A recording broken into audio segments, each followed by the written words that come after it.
Welcome to Reasonable Faith Adelaide. Tonight, Kevin Rogers will be sharing on the topic of the pursuit of happiness. What does that have to do with apologetics? Well, as Kevin points out, genuine Christianity is countercultural and turns the whole process of happiness or joy on its head. It answers the problem of death and provides joy and meaning in the face of suffering. That kind of happiness is worth pursuing. So on that note, I'll hand it over to Kevin. Thank you very much, Bronwyn. The pursuit of happiness. Get it to change. Since this is the beginning of the year and this is our first meeting, I thought I'd wish you all a happy new year. So it fits in with the topic. So here's an outline of what I'm going to cover. So I'm just doing a brief introduction. Then what is happiness? And then consider happiness without God, happiness with God, and then comparing the two.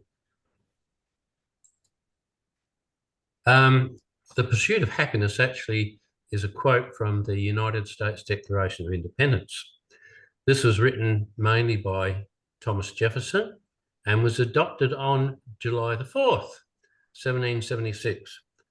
And that's where we get Independence Day from in America. And one of the statements, and probably the most famous out of the Declaration of Independence, is this one.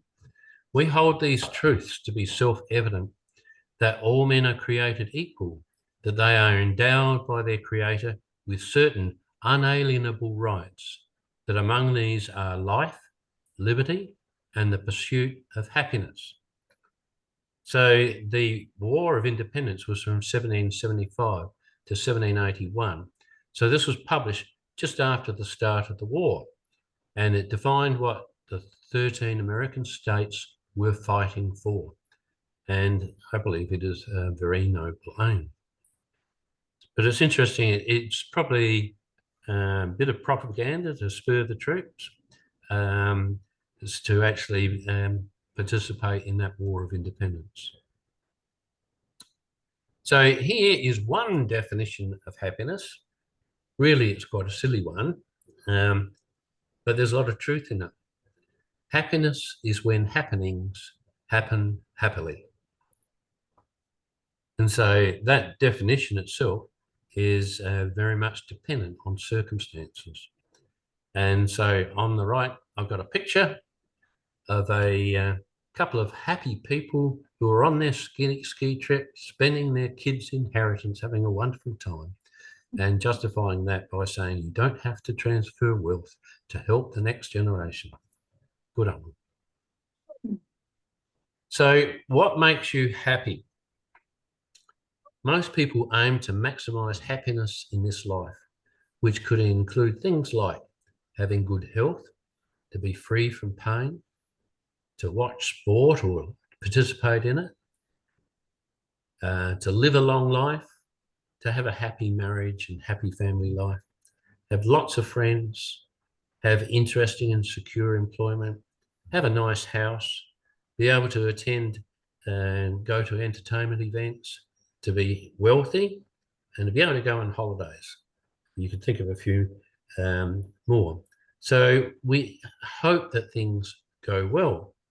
So unhappiness is roughly the negation of all these things. So it's having bad health, to experience pain, to not being able to watch sporting events or have too many advertisements in it, have a short life, have a bad marriage or divorce, and have strife within the family, to be lonely, to have employment that is boring or insecure or not even have it at all, live in a dump, not being able to afford to watch entertainment, being poor, not being able to go on holidays.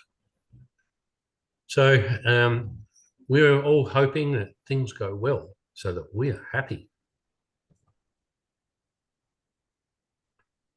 So happiness can actually occur in different aspects of our life. Like we can be psychologically happy or unhappy. So psychologists try to define what happiness is, and it's to have positive emotions and to feel satisfied within yourself. So it can, in the area of philosophy, they talk about happiness, and like the philosophy of utilitarianism is greatest good for the greatest number of people. So make as many people as possible happy. You can have sociological happiness. So you have plenty of support in the community to help each other. Economic happiness, like you can live in a wealthy country and have wealth yourself, personal wealth. And in political happiness, like we value democracy as one of the best forms of government. So to live in a stable society that's well governed contributes to happiness. So all of those things above are dependent on circumstances. So they're controlled by things, contexts in which we live, and determine whether we can live happily or not. But none of these things solve the problems of aging or death. Death. Let's talk about something that's really charming.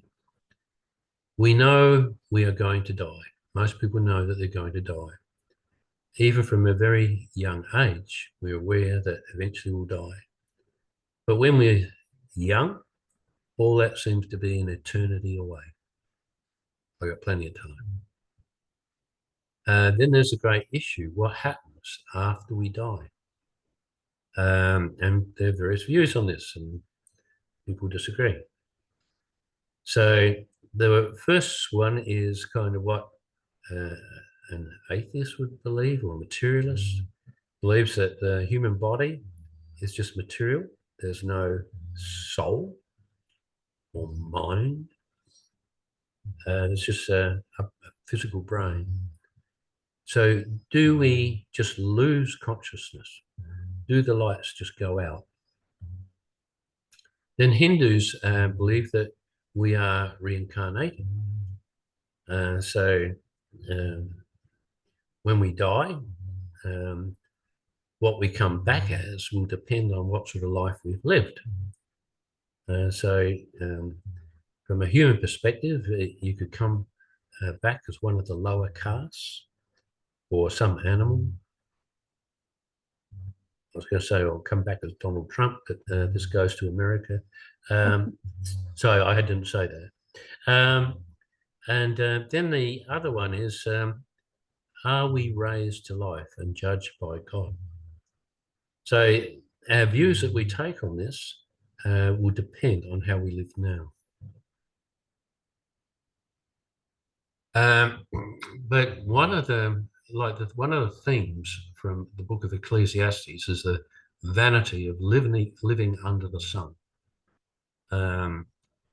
So that living under the sun is an interesting thing, but it may be if you're just living for our earthly experience.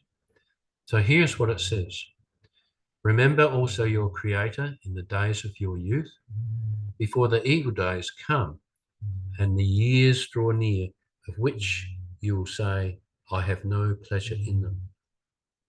Before the sun and the moon light, and the moon and the stars are darkened, and the clouds return after the rain. In the days when the keepers of the house tremble, and the strong men are bent, and the grinders cease. So your grinders are your teeth, because they are few. And those who look through windows are dimmed, so you lose your eyesight. And the doors on the street are shut when the sound of the grinding is low, and one rises up at the sound of a bird, so you can't sleep well. And all the daughters of song are brought low. They are afraid of what is high, you get fear of heights, and terrors are in the way. The almond tree blossoms, the grasshopper drags itself along, and desire fails. So I guess that's sexual impulses. Because man is going to his eternal home, and the mourners go about the streets. Before the silver cord is snapped, or the golden bowl is broken, or the pitcher is shattered at the fountain, or the wheel broken at the cistern, and the dust returns to the earth as it was, and the spirit returns to God who gave it. Vanity of vanity, says the preacher, all is vanity.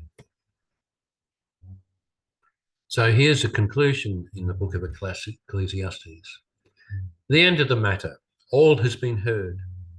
Fear God and keep his commandments, for this is the whole duty of man. For God will bring every deed into judgment with every secret thing, whether good or evil. Most people kind of live in a bit of a fool's paradise. They experience the here and now and tend not to think much about where they're heading and death. They're just trying to maximize happiness now. But Bertrand Russell took a more logical and honest perspective on the implications of his atheism. And here is a famous passage.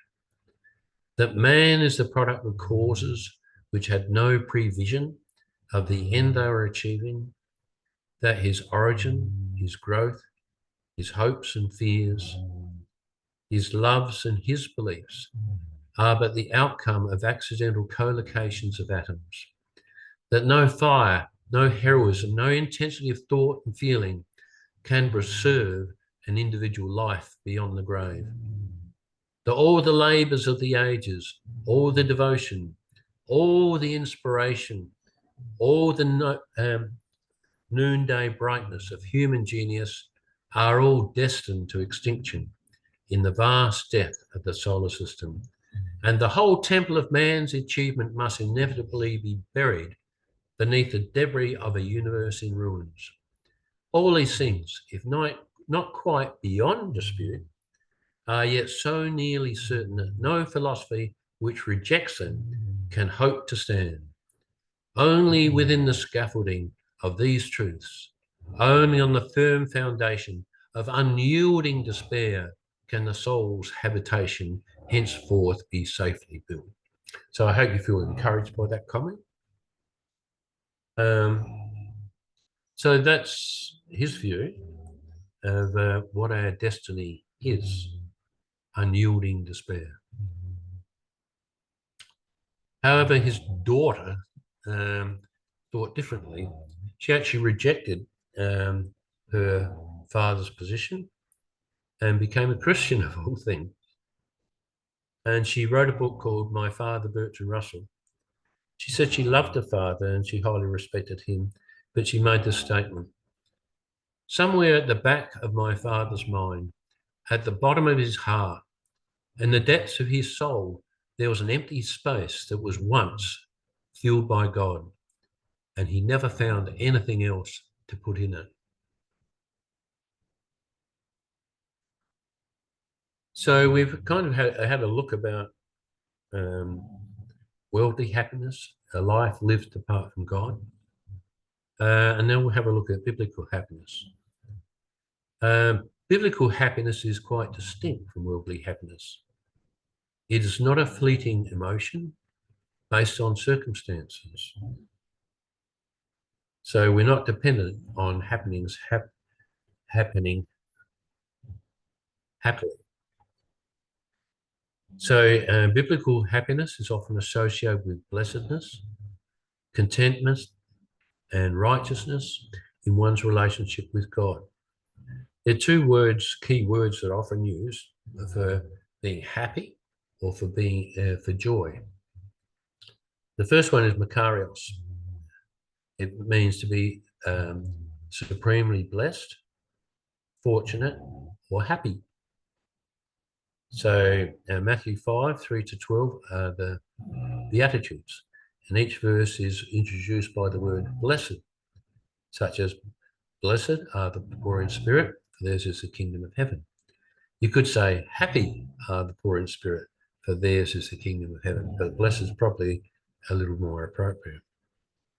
Whereas the word for joy is kara, It means deep joy or gladness. So it occurs both in the noun form and also in the verb. So the verb for joy is rejoice. Pardon me. Rejoice. Rejoice in the Lord always. Again, I'll say rejoice. So biblical happiness is not just emotional pleasure. It's about living under God's blessing and favour.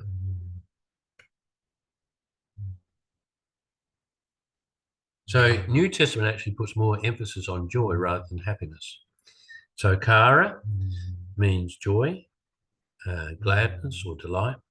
Kairo is the verb. That means rejoice, be glad or be joyful. I didn't put the number of instances, but there's the noun's used just over about 59 times, and the verb is used 74 times, where the makarios means blessed, happy, or to be envied, and that occurs 50 times. Makarios refers to blessedness, a state of divine favour, and deep, fulfilled happiness. While happiness is often tied to blessings and circumstances, joy is a deeper, lasting condition that remains even in suffering because it is rooted in God and not external situations. So joy can coexist with suffering.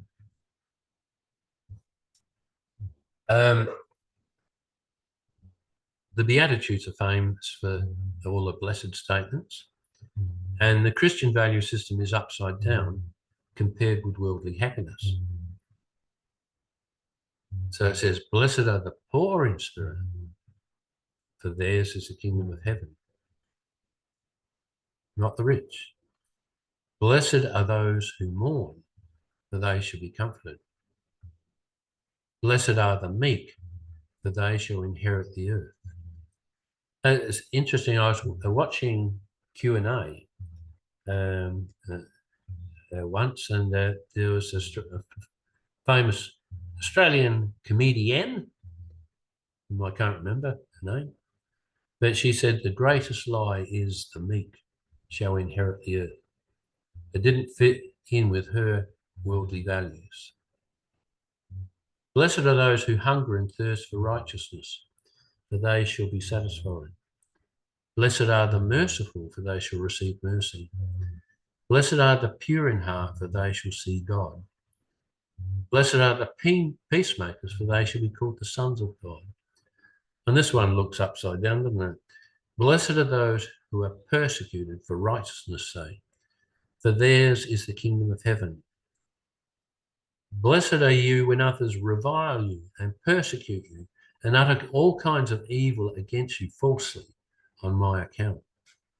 So that's not a pleasant experience, but we're blessed under those conditions. And here's a verse from James chapter 1. So he goes, it does the introductory verse and goes straight into this statement. Verse 2, chapter 1.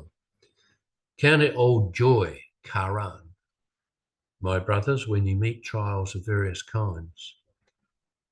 So if you hit something which is a challenge or unpleasant, you should look at it in a different light and count it all joy. That's pretty tricky. For you know that the testing of your faith produces steadfastness. And let steadfastness have its full effect, that you may be perfect and complete, lacking in nothing. So we should be happy or joyful when things don't seem to be going our way, because the trials are for our ultimate good. And I say it's quite challenging because I've had a few events in my life which have made me really angry and wish I could strike out and pray that God would thunder on my enemies. But I have to stop saying, no, this is not right. God's actually doing this for a purpose in my life. So it is quite challenging. And this is one. So the purpose of all these trials and testings is to actually learn to grow. And so here's the outcome. And we all, with unveiled faces, beholding the glory of the Lord, are being transformed into the same image, from one degree of glory to another. For this comes from the Lord, who is the Spirit. And that's out of the ESV. And I looked these things up in Greek. So the New American Standard Bible is closer to the Greek. It says, but we all, with unveiled face, beholding as in the mirror the glory of the Lord, are being transformed into the same image, from glory to glory, just as from the Lord the Spirit. And the Greek word for transformed is metamorpho, from which we get metamorphosis. And this transformation, you can actually see it in the personality and character of some of the Christians who are warm and gracious. So some Christians radiate, and you can actually see this process in their lives, and they're pleasant to be with. So here's a table showing a contrast between biblical happiness and worldly happiness. So we've got a column for aspect, so source, duration, dependence, pursuit, and example. And biblical happiness, the source is God. The duration, whereas for worldly happiness, the source are the circumstances and the events that actually happen in our lives.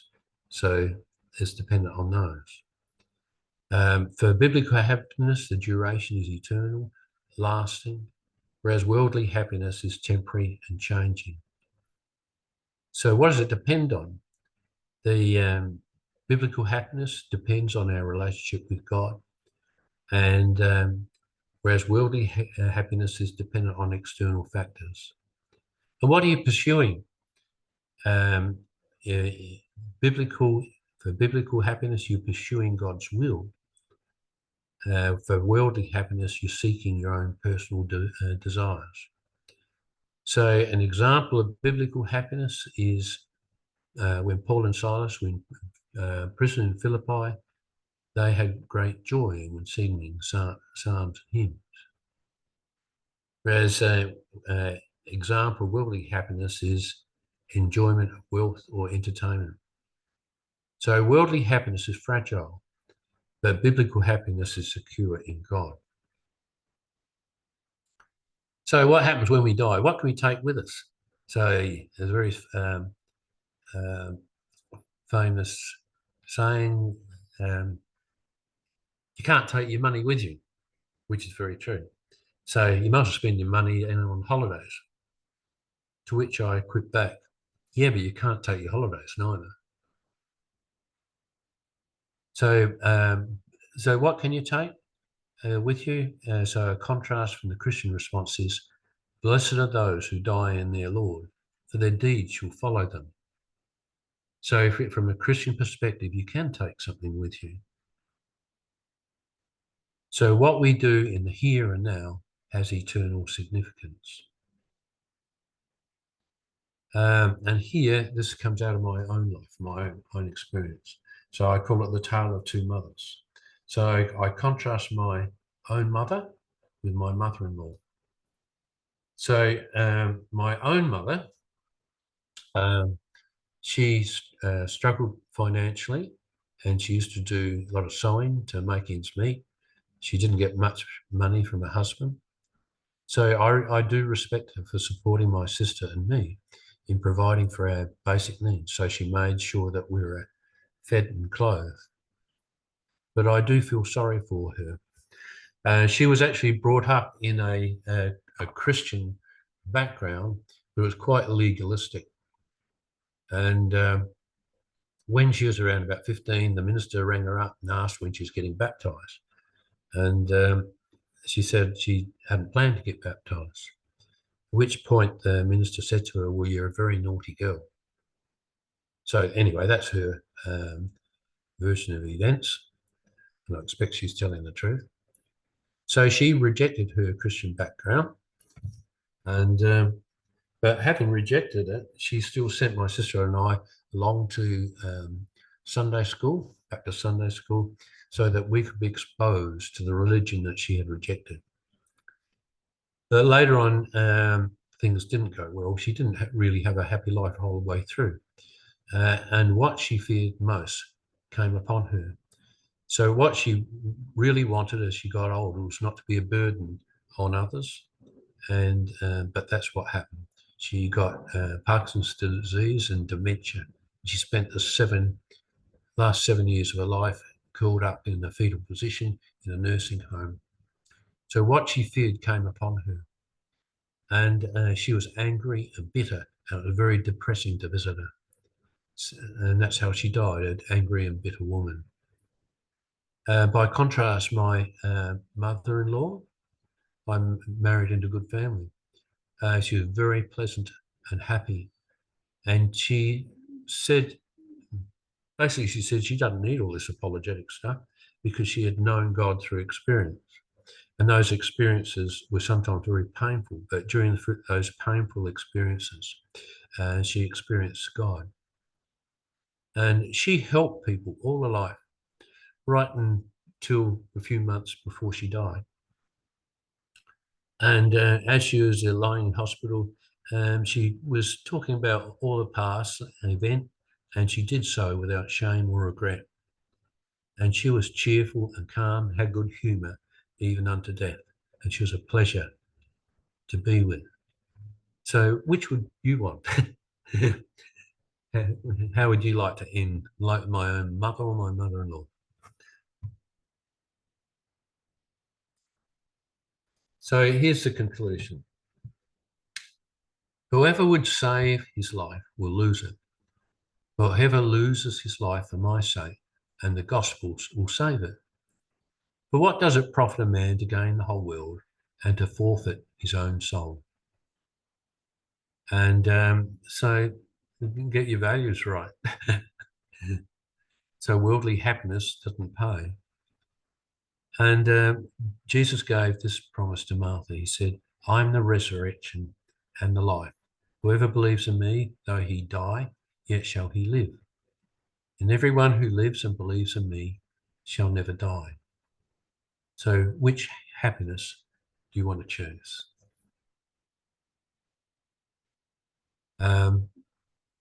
This is a picture of Stephen White. He's a member of our committee, and he came down with cancers of the esophagus. And a few days ago, he went into Mary Potter Hospice, and I'd hoped to visit him, be in there, but it was too late. He died a couple of days ago. But he was one who actually radiated Christian character and was good to be with. And when he came down with the cancer, he said it was kind of not what I planned, but he's kind of happy to go through this process and accept it from God.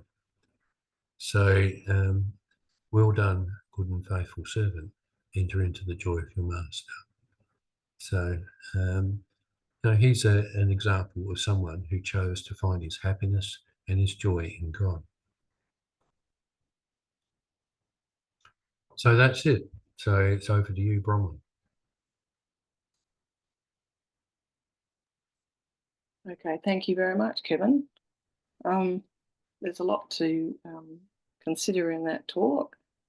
Does anyone want to start with some questions? To unmute yourselves. Yeah, I felt that was a very good overview, Kevin. Very, as always, well thought out and good biblical principles. And yeah, I thought that was excellent and a very relevant topic. And as one of the more senior members in the group, catching up with old contacts and talking about facing death is a real issue. Some just block you off.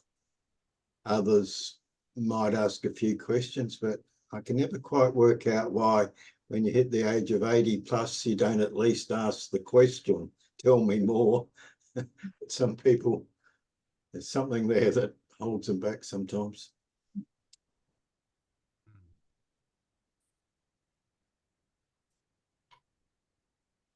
We want to believe that it can't happen to me even when we know otherwise very distinctly. Yeah.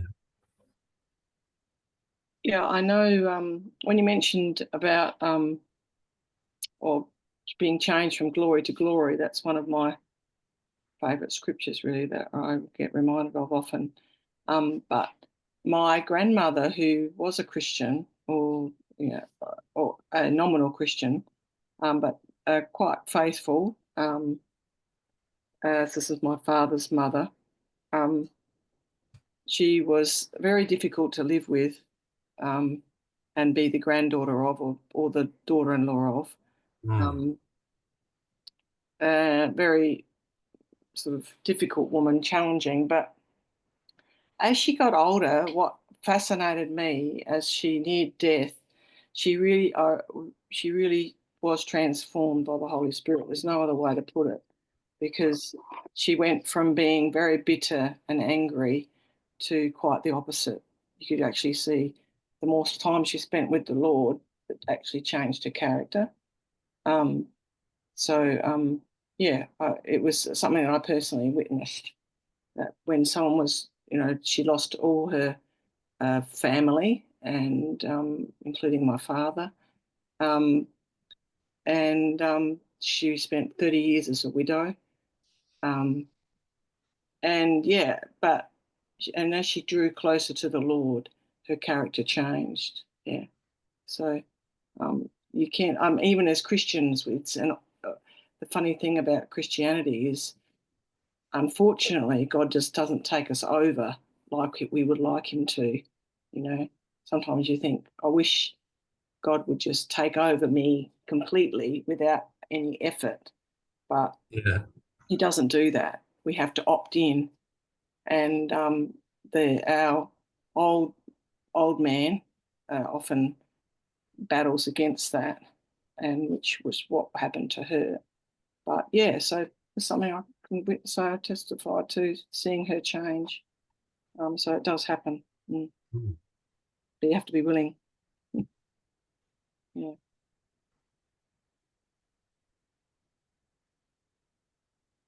It's interesting, all the stories we hear of people really pursuing happiness as per the American Declaration of Independence. So many of them give up and commit suicide because it's just not available. And yet others who don't pursue happiness, but pursue God and pursue making a difference in the lives of others, they tend to end up the happy ones.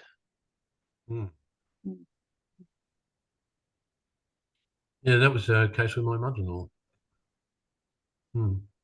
She did so much in the community that she was twice nominated as Person of the Year in Teacher Gully. And when she was in hospital, she was lying there and she was saying, "I've never had a paid job in my life." She kind of did everything voluntary from home. And so I said to her, "Does that mean that you were good for nothing?" And she nearly coughed and died on the spot. No, I got on really well with her. She was great. What do you think we can do to overcome the image that we're rather dour and we don't have joy in our lives?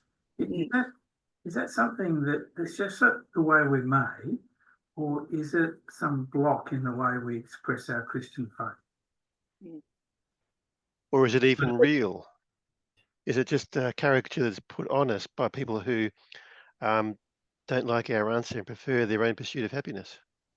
Yes, that's possible. But when you have it coming from your own family members, then I think that it is a bit close to real.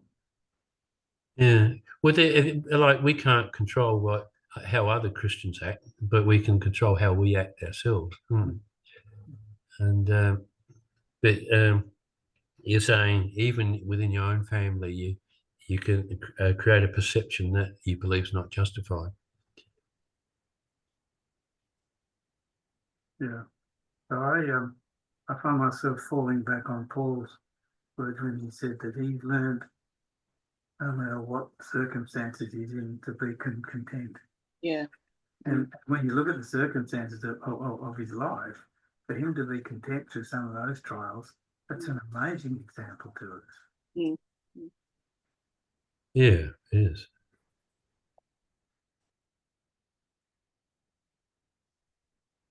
I do believe that the idea that joy can coexist with suffering is probably the biggest challenge. Not just as well. I know non-Christians would find that completely incompatible, but even as Christians, that's something where you really do need the work of the Holy Spirit in your life to when you are suffering for whatever reason, to be able to actually have that joy in a genuineness. But it comes with the relationship with God, I suspect. I think that reflects one of the things Kevin was trying to get across, is the difference between joy and happiness. Mm. You can have joy in those circumstances, but not happiness. Yeah. Yeah, it's though when things can happen that have a bitter taste, but you stop and you reflect and you say, well, what's God doing in this? And it kind of changes your reaction to it. Yeah.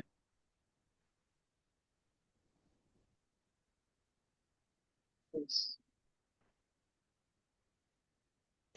You often hear In stories. addressing Derek's statement, though, I don't think the answer to people's perception is to conduct a marketing exercise. I think it's to work through the process ourselves and seek to model it. Mm. And if people misinterpret that, well, I guess that's their problem. But I don't think the answer is marketing.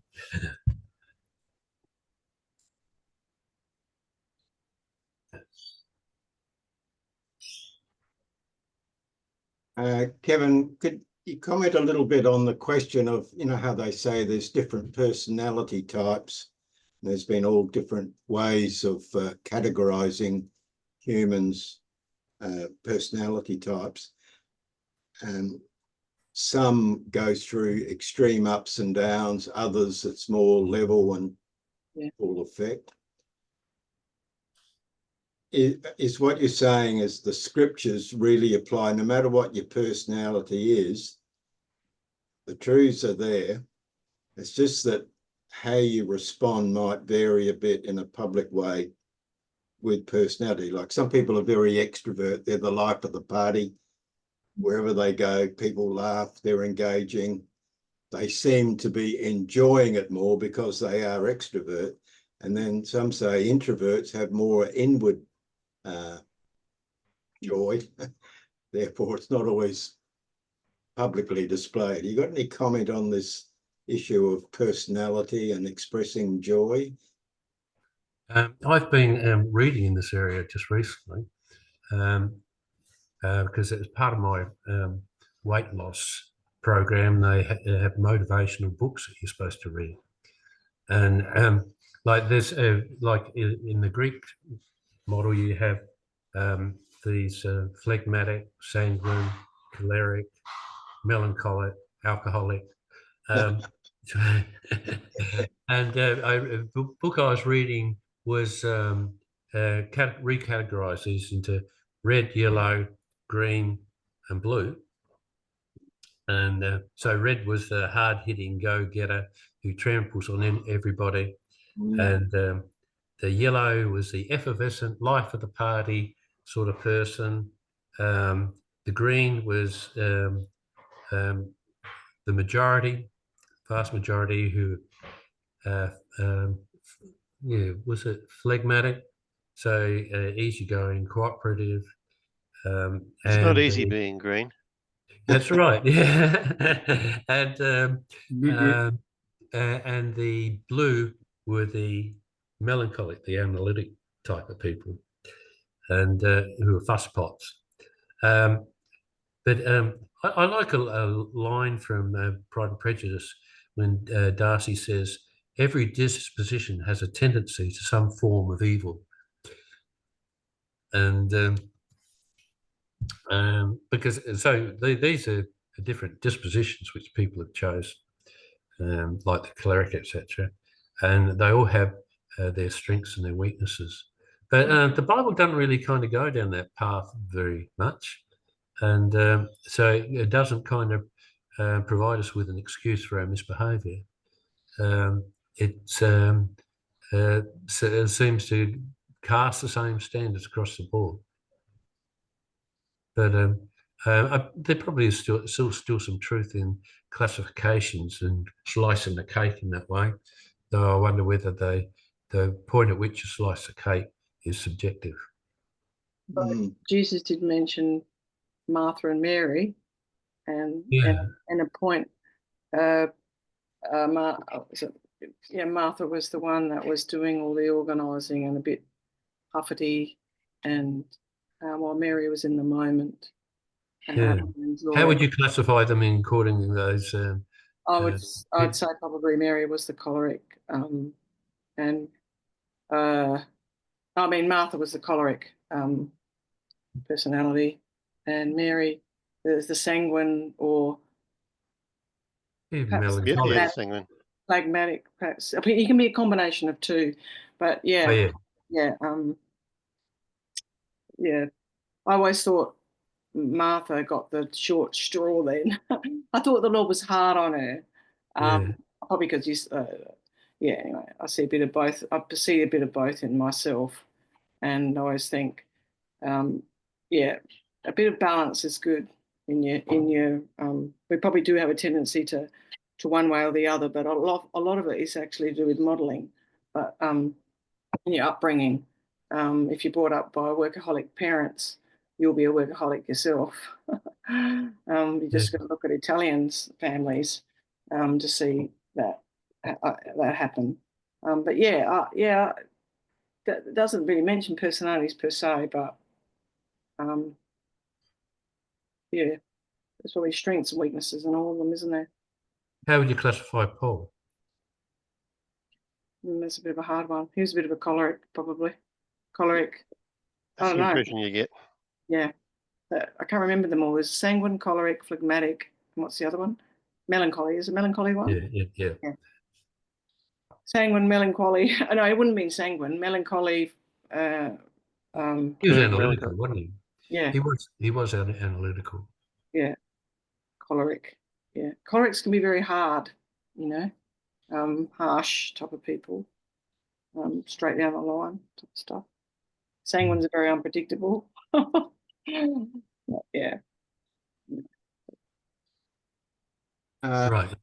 One of my jobs, as well as being an architect, was a project manager. So I've had lots of examples of leading project teams with, a dozen consultants, all with their different disciplines and skills. And what becomes very clear early on in all projects is everyone brings into the forum personality and approaches to problem solving, how they share their frustrations and all of that. It's all in there.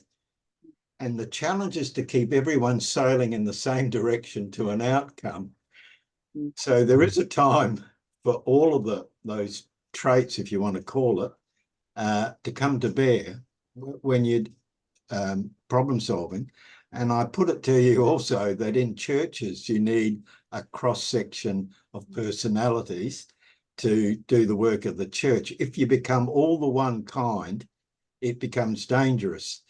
And I remember years ago, there was a South American evangelist came to Australia, and he was talking about his church. He says, I have a church with so many thousand tongue speakers. He said, people would say that would be very happy and joyful. He said, there's only one problem with that. There's not many people that can look after the books and keep the finances in shape.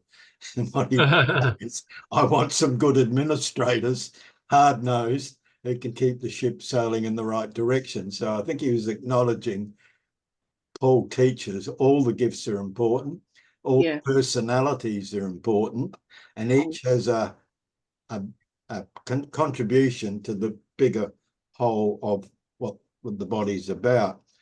So I think that's the challenge always with any group or project team, really. Mm.